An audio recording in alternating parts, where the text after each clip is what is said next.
Hello friends, welcome to more creative. दोस्तों नमस्कार, प्रणाम, अभिवादन स्वीकार करें। शुरू करते हैं आज की बड़ी खबरें। आज 20 अक्टूबर दिन शुक्रवार है, वह हिंदी में अश्विन और शुक्ल पक्ष की षष्ठी है। तो चलिए शुरू करते हैं आज की बड़ी खबरें। यदि आपको खबरें पसंद आए तो वीडियो को लाइक जरूर करिएगा और आप हमें प्रदेश के किस जिले से देख रहे हैं कमेंट बॉक्स में जरूर बताइएगा। दोस्तों, विधानसभा चुनाव के बाद मध्य प्रदेश में किसकी बनेगी सरकार, इसको लेकर ताज़ा सर्वे आया है। इस ताजा सर्वे ने बीजेपी की नींद उड़ा दी है और कांग्रेस भी चौंक गई है। दोस्तों, मध्य प्रदेश में विधानसभा चुनाव से पहले एक ताजा सर्वे ने सत्ताधारी भाजपा की नींद उड़ा दी है। इस सर्वे में कांग्रेस को प्रदेश में स्पष्ट बहुमत मिलता नजर आ रहा है। हालांकि इसमें कांग्रेस को बीजेपी के बीच मामूली सीटों का अंतर मिलेगा। वहीं राजनीति के जानकार इसे दोनों दलों के बीच कांटे की टक्कर बता रहे हैं। दोस्तों, यदि सीटों की बात करें तो इस सर्वे में भाजपा को 98 से 110 सीट मिलने का अनुमान है। वहीं कांग्रेस को 120 से 132 सीटें मिलने की संभावना जताई गई है। हालांकि सरकार बनाने के लिए 116 सीटें चाहिए। वहीं बीएसपी को 0 से 2 सीट मिलती दिख रही है। इसके अलावा अन्य पार्टियों के खाते में 0 से 4 सीटें जा सकती हैं। वहीं वोट प्रतिशत की बात करें तो सर्वे में कांग्रेस को भाजपा से ज़्यादा वोट प्रतिशत मिलता दिखाई दे रहा है। कांग्रेस को जहां 44 से 46 वोट प्रतिशत मिलेगा, वहीं पर बीजेपी को 43 से 45% वोट मिल सकता है, जबकि बीएसपी को 2 से 4% और अन्य के खाते में 6 से 8% वोट जा सकते हैं। इस प्रकार से अनुमान लगाया जा रहा है कि मध्य प्रदेश में कांग्रेस की सरकार बनती दिख रही है। दोस्तों, कमलनाथ जी ने किसानों के मुद्दे को लेकर बीजेपी पर साधा बड़ा निशाना।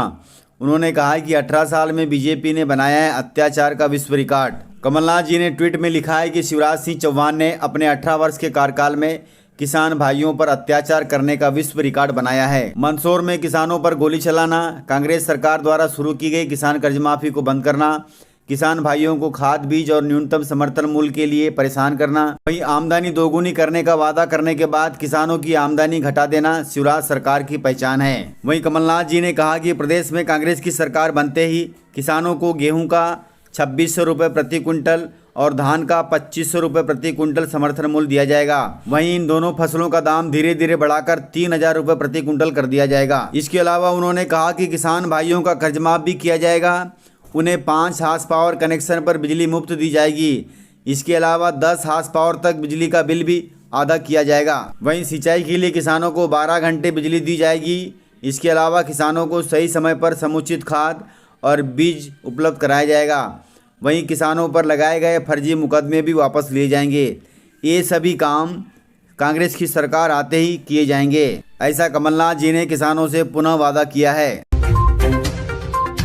दोस्तों, प्रधानमंत्री मोदी ने मध्य प्रदेश की जनता को लिखा है पत्र। उन्होंने विधानसभा चुनाव में बीजेपी के लिए मांगा है समर्थन। इस पत्र में उन्होंने बीजेपी शासनकाल में हुए विकास और जनकल्याणकारी योजनाओं का जिक्र करते हुए जनता से समर्थन मांगा है। प्रधानमंत्री ने पत्र में लिखा है कि मुझे पूरा विश्वास है कि मध्य प्रदेश विधानसभा चुनाव में आप मुझ तक अपना समर्थन पहुँचाएंगे।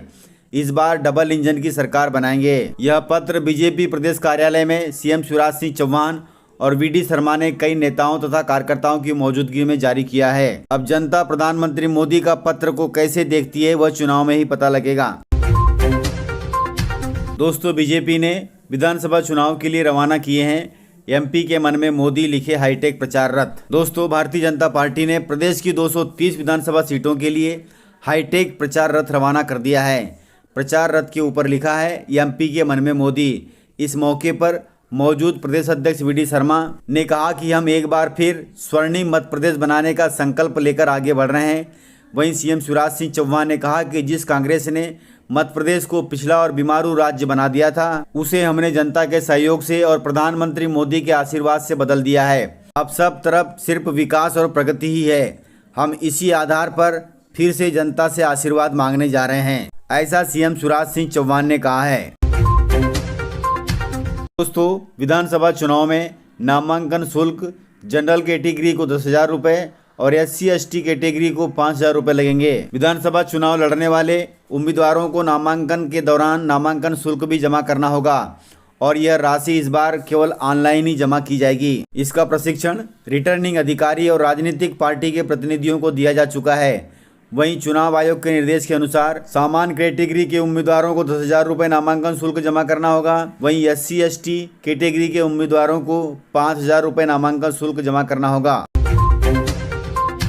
दोस्तों, अगले 5 सालों में मध्य प्रदेश के उज्जैन में सिंहस्थ का आयोजन होगा। नई सरकार पर होगी सिंहस्थ कराने की जिम्मेदारी। मध्य प्रदेश में इस चुनावी समर के बाद नई सरकार किसी भी राजनीतिक दल की बने, लेकिन उसकी प्राथमिकता वर्ष 2028 में धर्मनगरी उज्जैन में लगने वाले सिंहस्थ कराने की होगी। वहीं सबसे बड़ी चुनौती मोक्षदायिनी शिप्रा नदी का उद्धार करने की भी होगी, क्योंकि शिप्रा नदी को बताया जा रहा है कि यह बहुत गंदी हो गई है। अब इस नदी को उद्धार करना अगली सरकार की ही जिम्मेदारी होगी।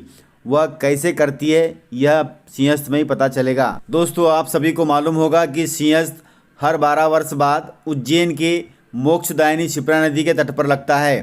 पिछली बार यह महाकुंभ 2016 में लगा था, जिसमें 8 करोड़ लोग सम्मिलित हुए थे, और इस बार अब 2028 में लगने वाला है।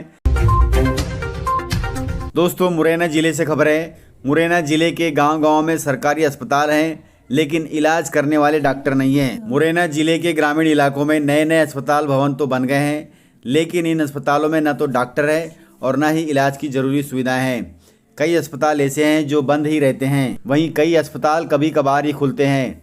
ग्रामीण क्षेत्र के अस्पतालों की इस बदहाली के कारण मरीज व घायलों को इलाज के लिए झोलाछाप डॉक्टरों के यहाँ जाना पड़ता है, और इसके लिए भी उन्हें महंगी फीस देनी पड़ती है। इस पर सरकार को संज्ञान लेना चाहिए और जहाँ जहाँ सरकारी अस्पताल बने हैं वहाँ पर इलाज की सुविधाएं मुहैया करानी चाहिए।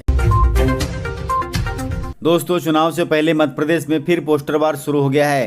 प्रदेश की राजधानी भोपाल में लगे हैं झूठी कांग्रेस के झूठे वादे के पोस्टर। मध्य प्रदेश विधानसभा चुनाव के लिए 17 नवंबर को मतदान होगा और 3 दिसंबर को रिजल्ट घोषित होगा। इसके पहले राजनीतिक दलों के बीच आरोप प्रत्यारोप तेज होता जा रहा है। वहीं कांग्रेस के वचन पत्र आने के बाद फिर पोस्टर वार देखने को मिला है। भोपाल के कई इलाकों में झूठी कांग्रेस के झूठे वादे के पोस्टर लगाए गए हैं। इन पोस्टरों में पूर्व सीएम दिग्विजय सिंह, कमलनाथ जी और राहुल गांधी जी का फोटो लगा है। इसके साथ ही पोस्टर में लिखा है, वादा यह रहेगा आंदोलनकारी किसानों के प्रकरण वापस लेंगे। वहीं दूसरी तरफ लिखा है, सच्चाई कांग्रेस सरकार के द्वारा मुल्तई में आंदोलनकारी किसानों की गोली मारकर हत्या कर दी गई। अर्थात कांग्रेस द्वारा किया गया वादा भी लिखा है और जो सच्चाई है वह भी लिखी है इस पोस्टर में। इसके अलावा पोस्टर में नीचे लिखा है कि इस बार याद रखना जरूर, करप्शन नाथ को रखना है एमपी से दूर। इस प्रकार से जानकारियां थी। दोस्तों, अभी तक आपने चैनल को सब्सक्राइब नहीं किया है तो इसी प्रकार की खबरों के लिए चैनल को सब्सक्राइब कर बेल आइकन पर क्लिक कर दें, ताकि अगला वीडियो आपको शीघ्रता से मिले। तो मिलते हैं सर अगले वीडियो में, तब तक के लिए जय हिंद, वंदे मातरम, टेक केयर।